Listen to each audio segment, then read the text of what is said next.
Տիկին Էլֆիդա, ձեր կյանքում երկրորդ շնչառություն վերցնելու եւ նկարել սկսելու պատճառը ցավոք անձնական դժբախտություններ։ Կուզեք պատմել այդ մասին, ինչպես սկսվեց ամեն ինչ։ Ես պատմել, որպեսզի շատ կանայք կան իմ ճակատագրով, կուզենամ, որ նրանք ամեն ինչ կորցրած չհամարեն, թեկուզ իրանց կենդանի մնացած երեխաների համար, որտեղ դա կարող է ճակատագրական մեծ հարված լինի ամբողջ ընտանիքի անդամների համար։ Ուրեմն 2004 թվականին պատահական հանկարծակի տղաս ինֆարկտից մահացավ նաև ամուսինս։ Իհարկե չեմ ուզում նկարագրել, թե ես ինչ տարա, աչքերս կուրացան ժամանակավոր, ինսուլտ տարա, ես տեսա դառնում եմ բեռ ընտանիքիս անդամների վրա։ Ու մի օր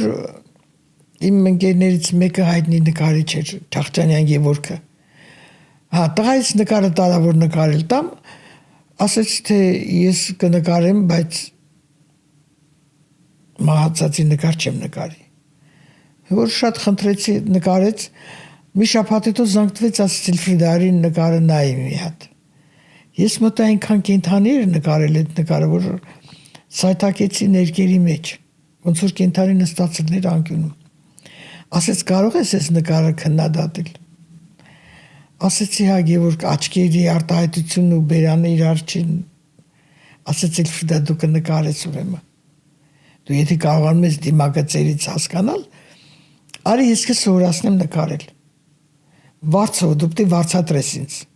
Նո ես հասկացա այն, երբ որ վարձատրես, շատ ժամանակ ստիպված ես լինում։ Իմ մեջ էլ քանի որ ես 35 տարի, 40 տարի մանկավարժ եմ աշխատել, իմ մեջ պատասխանատվության շատ մեծ զգացում կա։ Ես չեմ կարող հենց այնպես ապրել չեմ կարող։ Միասին գնացինք այդ բոլոր պարագաները առանք ներկերի։ Եկանք տուն, ասես թե այդ աթոռը դիր այդ բանի առաջ, նկարչության այդ փայտի առաջ, դու 8 ժամ չես վեկենալու դրա վրայից։ Ոնց ասես, աչքերս ցավում են, լավ չէ։ Չգիտեմ, ասեց, տենց է իմ պայմանը։ 4 ամիս իրոք այդ մարդ ինձ տանջեց։ Մի օր հուսահատվությունից աչքերս ցավում էր արդեն։ Ասեցի, Գևորգ, ես չեմ կարողանում արդեն, աչքերս ցավում են։ Դու ուզում ես ասես վերնիսաժի նկարիչ դառնաս, ասեցի, չի վերնիսաժում հայտնի մարդիկ են բոլորը։ Ես այդ տիպի չեմ ասում, դու շատ լավ նկարիչ կդառնաս։ Մենակ համբերի։ Այդ ժամանակ քանի տարեկան էի, Տիկին Էլֆրիդա։ Բանդիտը շպրտեց, արդեն հոգրել է սպիտակ թղթից ու մատիտից։ Ինքը խռովեց, հավաքեց այդ գրքերը, Ռուբենսի դասագրքերն էին, Մանոյի դասագրքերն էին հայտնի նկարիչների ու գնաց։ 4 ամսվա մեջ խնդրում էի, ասում էի, ինձ մի հատ ասա, այս ինչ գույնը, ոնց ստանամ, չեր ասում։ Սկսում են կիրակյուրերը գնում են վերնիսաժ, իմիջիալից թաքցնում են, չեն ասում։ Մի օր մեկին ասեցի, այ տղա ջան, նենց ես թաքցնում, ոնց որ ես գալու եմ քո հացը խլեմ։ Ուղղակի ինձ հետաքրքիր է, բայց ինքս որ խիմիկ եմ, շատ շուտ եմ ընկալում այդ ներկերի ստացում էլի, կարողանում եմ ստանալ։ Եկա սկսեցի նկարել գիշեր ու ցերեկ։ Տիկին Էլֆրիդա, երբ որոշեցիք լրջորեն զբաղվել նկարչությամբ, ովքեր էին ձեր կողքին, ընտանիքը, հարազատները, ընկերները։ Մեր խմբի ղեկավարը Օվնանյա Ռոմիկը պոլիտեխնիկի ինստիտուտի դասախոսներից է, զանգվեց, ասաց Էլֆրիդա, ես ռեանիմացիայում պարկած եմ, միջոցառում եմ կազմակերպել պոլիտեխնիկի ինստիտուտում, խնդրում եմ գնա չխափանվի։ Ասա չեմ կարա, բա ինչի՞ չես կարա, ասի նկարում եմ ես, տնից ես 4 ամիսա դուրս չեմ եկել, չեմ էլ պատկերացնում, որ դուրս գամ ինձ հետ ինչ կնի։ Անջատվել էի արտաքին աշխարհից, լրիվ, ոչ մի բան ոչ ուզում էի տեսնեմ, ոչ ուզում էի մարդկանց հետ շփվեմ, ոչ մի բան, լրիվ ինձ տվել էի նկարչության։ Եկավ մյուս օր հետո ոտով տեսնեմ զարմանկեց եկիլը։ Այլ Ֆրիդա, որ ես նկարում ես շատ սիրեներ էի նկարել։ Ասեց արի գնանք Արևմտյան Հայաստան։ Ուրեմն գնացինք Արևմտյան Հայաստան, որ նկարը, որ տեսարժան վայրը կարողանում էի էսկիզանել անում էի, որը չէ իրանք ունեին տեսարժան վայրերի մեծ ալբոմ։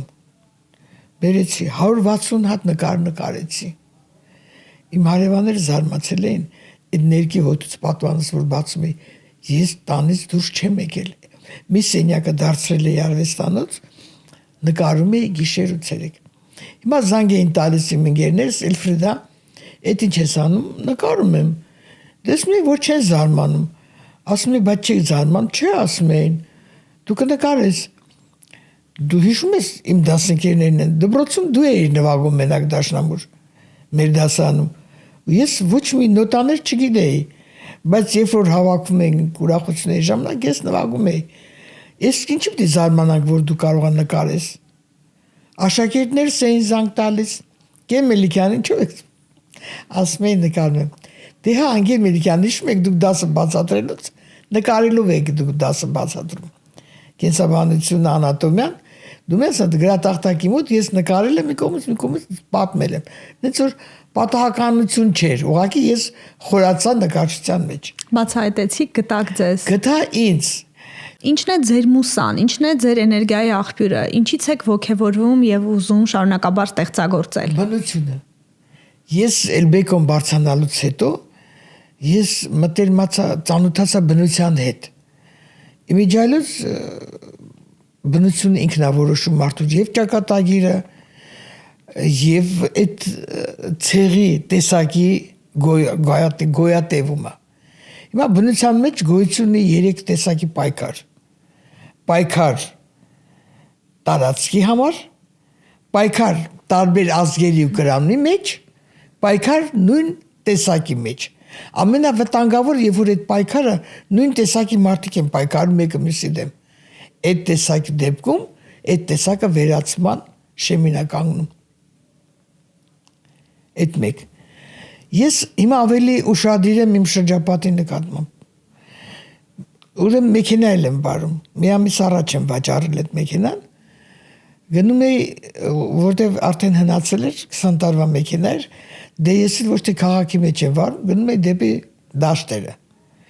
լեռները։ Ահա որ սկսեցի սեր գտնել այդ լեռների մեջ։ Մի անգամ գնացել եմ Խաչի գյուղը։ Խաչի գյուղում լեռների Նժդեի լեռներն են։ Նժդեի լեռները ոնց որ քանդակած լինի, սեռի գույնի, որ ձորից ներքև ես նայում, որովհետև այդ հողը, որտեղից լեռները բարձրանում են գետի ափին, եթե հողի մեջ այլումին կա, օրանժի գույն ունի այդ հողը։ Ոնց որ կրակի մեջից բարձրանան այդ լեռները։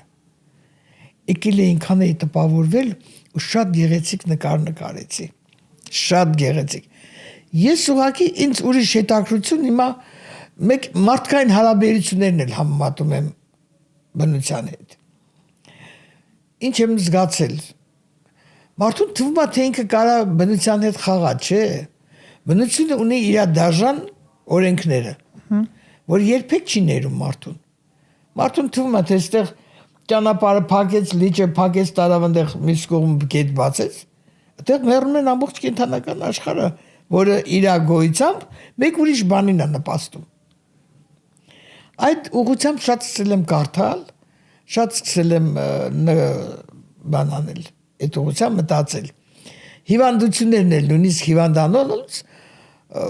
դες կենթանական աշխարհը մենք ասում ենք բնազդ, բայց նրանց այդ բնազդը ավելի իրանց ճիշտ է կարողանում ուղեկցի, քան մարդը։ Մարդուն տվել է բանականություն, մարդն էլ է կենթանական աշխարհին պատկանում, բայց այդ բանականությունը ինքը